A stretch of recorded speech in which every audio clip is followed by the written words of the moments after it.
Hello, I'm Charles Kovess. Welcome to this week's episode of the Charles Kovess Show. Whether you are watching on Rumble or YouTube or listening via one of the many podcasting platforms, this is the place for you to be inspired to live a life on your terms, to live a life of passion that is guided by your ever-increasing self-awareness about who you are and who you wish to become. My definition of passion is that it's a source of unlimited energy from your soul, your spirit, your heart that enables you to produce extraordinary results, extraordinary results. So I want for you a life full of passion. And one of my favorite quotes is that greatness can only be achieved through passion. So let's get into this week's key topic. And before I do, I want to just touch on a couple of current affairs at this time of Easter, where I'm going to be talking about the core focus of Easter, which is the crucifixion of Christ, which is all about the rejection of Christ by the people around him, essentially the Jews, being crucified by them, and what lessons we can learn from that rejection of a man who, since his death and resurrection, has had a profound influence on humanity for the last 2,000 plus years. So here we are in the middle of an Iranian war, which is leading to a fuel crisis in Australia. That fuel crisis is actually caused by the pathetic behaviour of Australian government in not having sufficient fuel supplies. Contrary to its obligation to have 90 days of fuel supply, it's clear that it has less than 35 days of fuel supplies. The lockdown threats, to remind you of the COVID days where we're going to lock you down so you can't travel, to make sure that you don't use the fuel that we didn't plan for you to use. We've got significant failures in the health system. The health system, because of lack of funding, particularly by impecunious governments like the Victorian government where I live, spending money hand over fist on expensive consultants instead of doing the things that need to be done to make sure that we've got a well-functioning health system. I hope voters wake up and throw out this incredibly incompetent, profligate government that each one of you who suffers because of poor health service needs to make that direct link between slack, incompetent governments and the lack of the health service. We've got fraudulent actions by governments, corrupt actions by politicians and ministers. And at the same time, we've got citizens who are defrauding government. In Australia, in the NDIS system, the National Disability Insurance Scheme, and then in an example in America, in Minnesota or in other states where the fraud is rampant, taking money from governments. So governments are being ripped off and governments are ripping off their citizens. So all of that put together shows we're living in very interesting times. And yet, I'm very happy to be alive. I'm very happy that I'm living in Melbourne and not being bombed with missiles. And I'm very happy that I'm able to speak to you and share some ideas in ways that will help you embrace these interesting, challenging times so that you don't run around with your head in your hand saying, "Where this is all horrible." No, it's just stuff. It's challenging stuff, but you and I, we're up to solving these challenges, and particularly when we work together to solve these challenges. So one of the challenges that most people face is the challenge of rejection. And as I said a few moments ago, that Jesus Christ was rejected and was put to death. At least you and I haven't been put to death from such a rejection, but rejection is a big problem. Most of us fear rejection. Most of us don't ask for what we want because of that fear of rejection. Most of us don't achieve the sales results we might want in business because of a fear of rejection. We don't find the relationships that we want because of a fear of rejection. We don't speak our truth because of a fear of rejection. Now, this fear makes sense in a particular, when you look at a particular perspective. And I want to read a piece for you from my best-selling book, Passionate People Produce, at page 30. And I've run programs, team building programs. I've spoken at conferences over the years, and many, many times I've dealt with this issue of the fear of rejection. And so let me read from my book. Wonderful book. I recommend it. If you haven't got it, worth getting. What is it that drives us to avoid doing anything that others might not approve of? Why do we do things to please others when these things do not please ourselves? Perhaps the best answer to that question, or those questions, is our fear of rejection, which arises from our desire or need to be loved. We don't want to be rejected, we want to be loved. Most of us want to be wanted, and we will do almost anything to satisfy that need. It's one of the big four needs of human beings, the need for connection. The need arises because of our very early experiences in life. We learnt as babies that if we were rejected by our parents or were not wanted by them, then our very survival was at stake. The scenario went like this. If my mother rejects me, she won't come to me when I cry. If my mother won't come to me when I cry, I'll be hungry. If I remain hungry for too long, I will die. These experiences, learnt in an emotional state, an upset state, become powerful forces in our subconscious minds. I encourage you to become consciously aware of the power that these experiences, these childhood, babyhood experiences, have created for you, and how they influence your day-to-day decision-making. It is only through awareness that we can start to do something about the causes of our present behaviour. So the essence of that passage that I read for you from Passionate People Produce is that many of us equate rejection with death. So that's just all subconscious, and you're not thinking about dying if somebody rejects you, although we do. So many songs say, if he rejects me or if she rejects me, I will die, my life will never be the same again. It's that equation, the meaning that we create in our minds. Rejection equals death, therefore avoid rejection.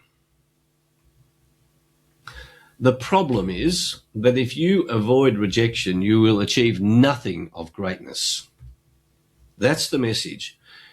Christ was rejected. He faced the rejection. He achieved greatness in the views of many billions of people through human existence.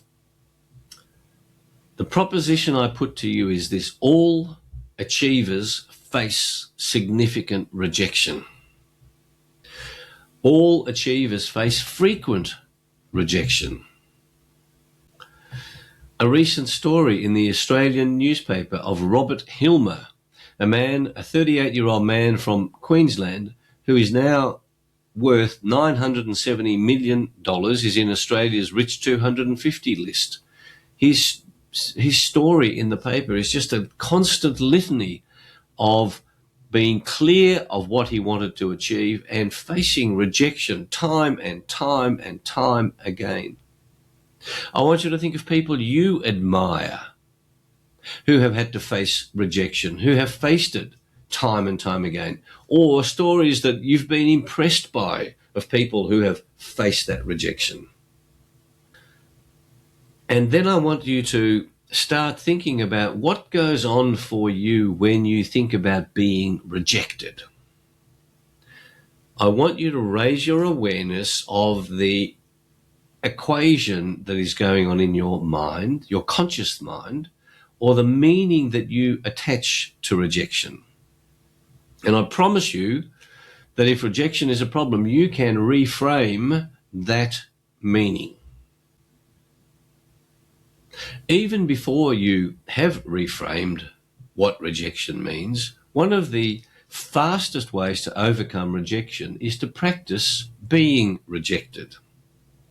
So even though you might not find the magic symbol or trick that works for you to reframe, you can make a decision that says, if I am going to live the rest of my life being rejected and not being able to achieve what I want, then that life is going to be so unfulfilling. I am willing to practice being rejected. It's a little bit like starting to do push-ups, a little bit like starting to do long bike rides or swimming training or get fit after decades of not being fit.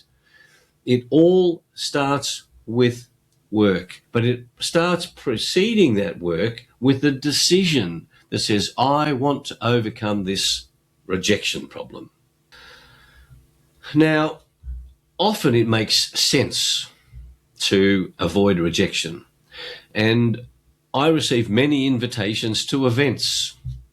We hear the story of the value of building networks. I'm a big proponent of building a network. And here we are on the one hand building networks, and on the other we face the risk of rejection. If someone rejects us, we build a relationship with a person, and then they reject us and they don't want to be in relationship with us, then we have wasted our time in building that network. So you go, well, I don't want to waste that time. I don't want to lose anybody who's in my network. It's a logical process, but it's a costly thought process. Your network is your gold. Your relationships are your gold. However, not every relationship is of equal value. And you might have a database of 2,000 people that you do not ask to buy from you because you are afraid of rejection. You do not make offers to them because you're afraid of rejection. And the thought to put into your mind is it better to have 2,000 people who are ambivalent about you, or face the rejection and have 200 customers who pay you $1,000 a week each for your services? What would you rather have? 200 high-paying customers or 2,000 who don't pay you anything but who haven't rejected you? This is the clear equation that you make. Facing rejection and being rejected enables you to identify the people who don't want to reject you, who don't want to reject how you might be able to help them, of the value you can add to their lives by what you are offering them. To help you in your practice of being rejected, I want you to flip the equation. I want you to think about the times that you are rejecting others. And I say to you, you are rejecting people all the time. So, if fear of rejection is a problem for you, think about all the people that you are rejecting. And this might help you reframe your perspective on it. Let me give you an example of where you reject people frequently. You reject people who send you marketing emails. You reject people who send you invitations to fundraising events. You reject numerous TV channels and radio channels because you can only watch one at a time. So you are rejecting hundreds of channels when you choose one. When you're going to a restaurant, you reject hundreds of restaurants because you choose one. When you go into a cocktail party, you are rejecting many people when you choose to spend time with only a small number of people. Think about your internals. When you are rejecting a restaurant, a TV channel, or other people, what do you expect that they're thinking about your rejection? And the answer is not much. Just like when they don't come to speak to you, you don't think much about that either. In fact, rejection is the key to strategy. Peter Drucker famously said, the famous strategic advisor, he said, the essence of strategy is the ability to say no. So if you're good at strategy, it's because you have the ability to say no to lots of ways that you could progress a business because you choose one way. You must reject some ways because you can't do it all. So when you start to realize consciously, gosh, I spend my life rejecting lots of others, and for me to progress, I need to be willing to be rejected. Being rejected does not mean death. Being rejected does not mean loss. Being rejected does not mean I'm a failure. Being rejected does not mean that people don't love me. Being rejected does not mean that people don't need me. It's a wonderful reframe, and I urge you to play the game of rejection. Reject and be rejected. It's very liberating. It's very liberating. And this Easter season, where we're reminded of the rejection of Christ, the crucifixion of Christ, if you can overcome the fear of rejection, you can live fearlessly. Easter is a wonderful, salutary reminder of this powerful principle. I think it's one of the keys to our success as human beings. It's to let go of those childhood lessons and to live life on our terms. And once again, it comes back to the self-awareness of going, gosh, what do I actually think about this rejection process? Become clear on it. Now I've got some ideas for you that might clarify this issue of rejection. I've got some great quotes from some famous people. Winston Churchill, he said this: success is not final, failure is not fatal. It is the courage to continue that counts. And like the 2,000 connections that you have, if the first one rejects you, you go to the next one. You keep continuing. Robert F. Kennedy said, only those who dare to fail greatly can ever achieve greatly. So when you're making offers in business, if you fail in that offer being taken up, good, go to the next one. Be willing to fail greatly because that's the only way you will achieve greatly. Confucius, he said, our greatest glory is not in never failing, but in rising every time we fall. Sylvester Stallone, if you want to be inspired by someone who had the ability to keep going through rejection, it's Sylvester Stallone. Some great, great material about him. I urge you to have a look at it.